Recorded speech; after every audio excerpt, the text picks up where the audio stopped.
There is no golden rule that you can apply to every species of reptile in the world that will guarantee that you will be able to successfully keep them as a pet. Every single reptile species on Earth has its own set of care requirements specific to them, and even some individuals within a species may have their own needs that also need to be met.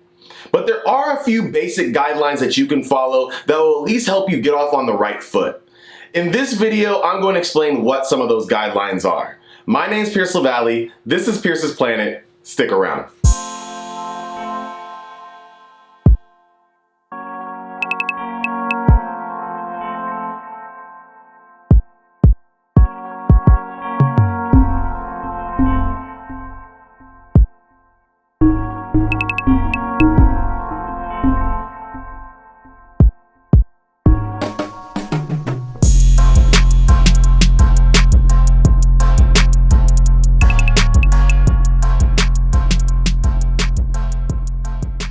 I'm back! What's going on, everybody, and welcome back to the channel. I know it has been a while since my last video, but you know, with the holidays and just different things in life, I have been pretty busy, haven't been able to put out videos like I want to, but we are back on track, we are back on schedule, and let's just get back into it, man. Helping me out with today's video is my bearded dragon, Mercury, and we are here to talk about some basic care tips that you can use that will not solve all your problems that you may run into when owning a reptile, but will definitely get you on the right track and get you started. As I said before, not all reptiles are the same, and not all individual reptiles within a species are even the same. Depending on different factors such as health or the climate where you live, you may have to tweak or adjust the way you care for a specific animal. So somebody who owns a bearded dragon in Minnesota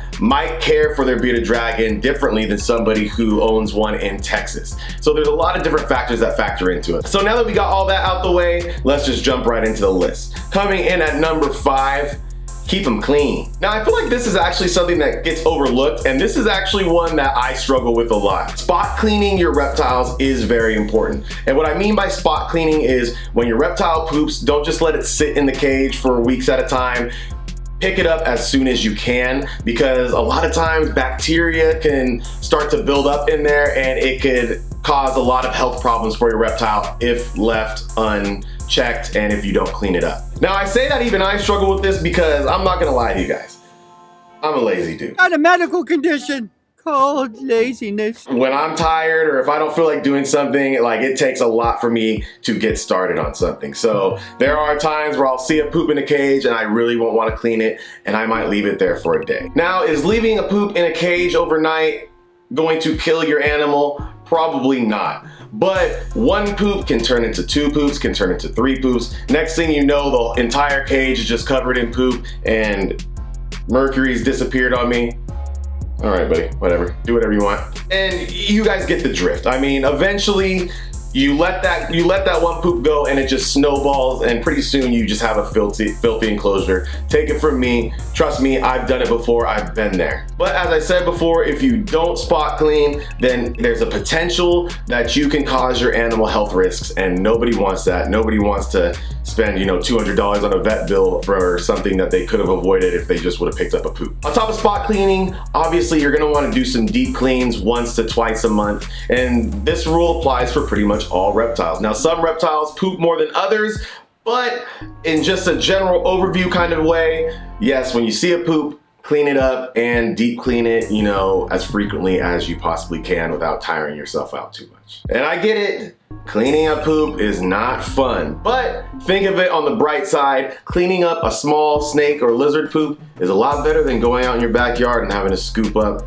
5-pound dog poops if you have a Great Dane or something like that. So just keep that in mind. Okay, and coming in at number 4 on the list is don't feed your reptiles too much. Now, I actually made a list of the top 5 mistakes that beginner reptile keepers make, and this was actually one of those mistakes that was on the list because I feel like a lot of people do it. In my opinion, I would rather underfeed one of my reptiles than overfeed one of my reptiles. Now, before you guys go crazy in my comments and before somebody, you know, twists my words or doesn't really understand what I'm saying, let me clarify.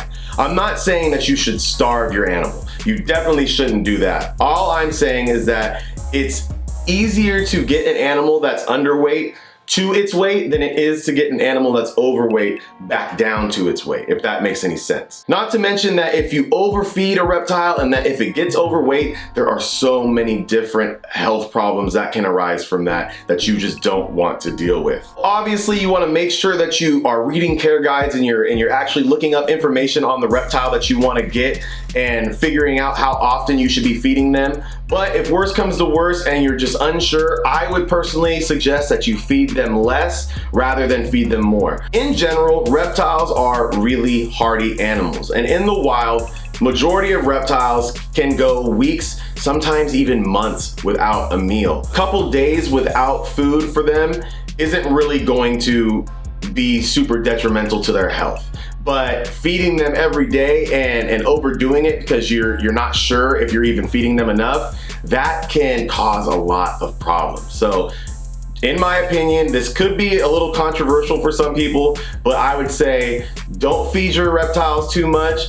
Actually feed them a little bit less if you're unsure. Or just fix the problem completely and do your research and make sure that you're feeding them the perfect amount according to what species that you're dealing with. All right, coming in at number 3 on the list is keep your reptiles warm, but not too warm. What I mean by that is that, as most of us probably already know, reptiles are cold-blooded.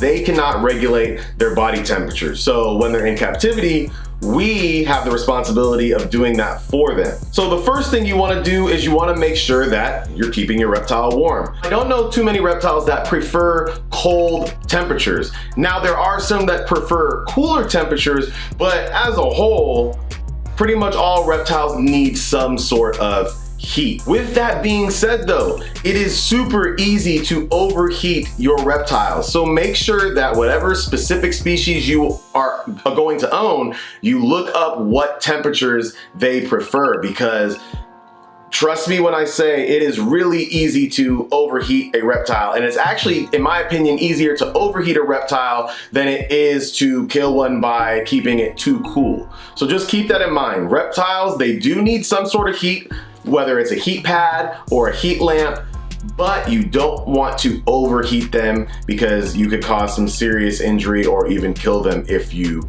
heat them too much. That's why, as a general rule, I would say that no matter what kind of reptile you have, when it comes to heat, you should always use a thermostat with whatever heating source you are using. So if you're using a heat mat or if you're using a basking bulb, you should attach it to a thermostat and it will regulate the temperature for you. You set it to a specific temperature, whatever specific temperature you want. Some of them even have, a high temperature during the day, and then you can set it for a low temperature at night. Others are just a basic, like, constant temperature throughout the day and the night. It's up to you, but I would highly recommend using a thermostat on any type of heat source for any type of reptile, just to be safe. Coming in at number 2 on the list is a constant source of fresh water. Like pretty much every living thing on Earth for the most part, reptiles also need water. Now, reptiles might not need as much water as, say, your cat or your dog will, but it's always just safest just to give them a bowl of fresh water that they can use, they can go to and drink out of as they please, whether they never use it or whether they use it every other day. At least it's in there for them to have that option. Certain reptiles, like say Mercury, like a bearded dragon here, you may never see drink out of a standing water source.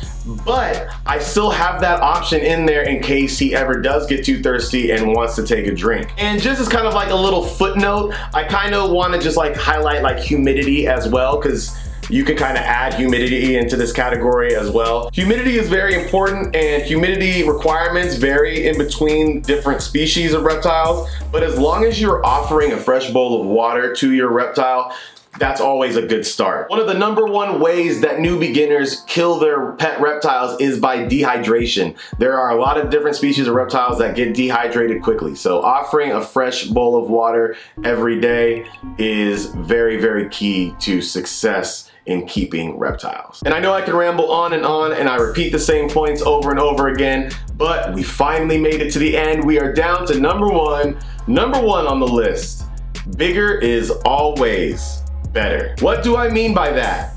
Bigger enclosures are always better. When you look at care guides online or when you watch videos like this and it's a care guide on a specific animal, you'll always see a minimum enclosure size, and sometimes people even give you a maximum enclosure size. What I'm telling you is that there is no maximum. If you can give your bearded dragon your whole living room as its enclosure and it's realistic for you and you can pay for all the electricity it's gonna take and you don't mind cleaning up that big of an area, then give it to them. As reptile keepers, I feel like we need to try to give our animals the best care that they possibly can have. And in order to do that, we need to mimic their natural environment as best as we can. And what better way to mimic the natural environment of our animals than giving them a huge space to explore and to roam in, because that's what they would be doing in the wild. Obviously, giving your bearded dragon a living room size enclosure is not realistic for the majority of us. It's not even realistic for me, right? But you want to definitely give them more than the minimum. Myself personally, I like to try my best to at least give my animals one size up from the bare minimum of what is required for them. So for example, if care guides are saying that the minimum enclosure size for a bearded dragon is a 3 foot by 2 foot by 2 foot, then I want to try to give my bearded dragon a 4 foot by 2.5 foot by 2.5 foot. So just one step above minimum at least. If I can go bigger, then that's even better, and I will. So when you walk around my reptile room, you may see some animals that are in huge enclosures that don't even look like they need to be in an enclosure that big, but you also might see some animals that are in enclosures that are close to their minimum.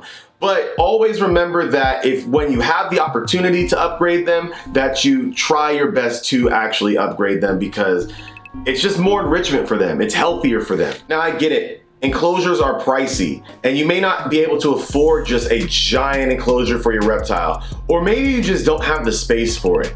That's perfectly fine. All I'm saying is that if there ever comes a point to where you can afford one, or where you do get the space, you should upgrade your animals to give them as much space as possible. In my opinion, I think that is one of the most important things that you can do. Is you don't want too small of a cage. You don't want to keep your animals cramped. I tell people this all the time because I know it's a common myth, but reptiles don't just grow to the size of their enclosure. They will keep growing and growing and growing no matter what size cage you put them in. So the best thing to do is just give them a cage that they can really stretch out in and even run around in if they need to hunt for food and do things such as that. So that is it for today's video, you guys. I hope you guys enjoyed the video, and I hope you were able to kind of take in some valuable information that will hopefully help you with your reptile keeping, whether you have been in the hobby before or whether you're just now starting out. As I said in the beginning, there is no one way that you can take care of all reptiles that will guarantee success,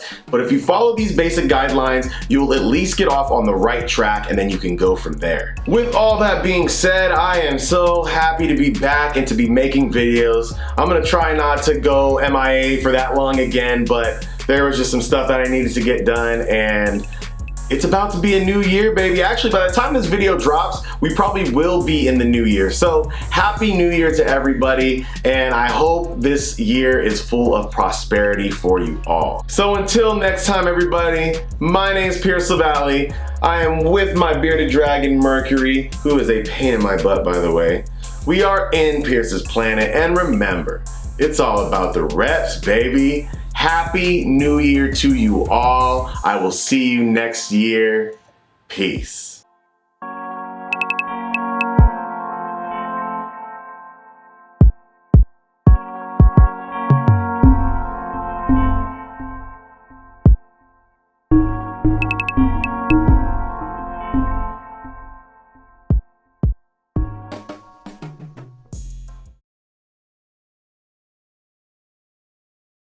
What are you doing? I don't got no food for you.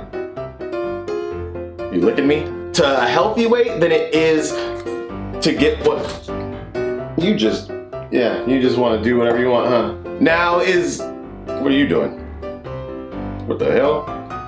All right, yeah, go explore. You just think you can just go wherever you want, huh? I did say you can go wherever you want, huh? Okay, and coming, what the hell? What are you doing? But no, you gotta stay with me for the video, dude. At least for the video. What are you doing? Ah! What the? Okay.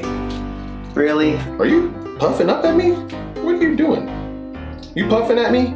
For your reptile. Where are you going, dude?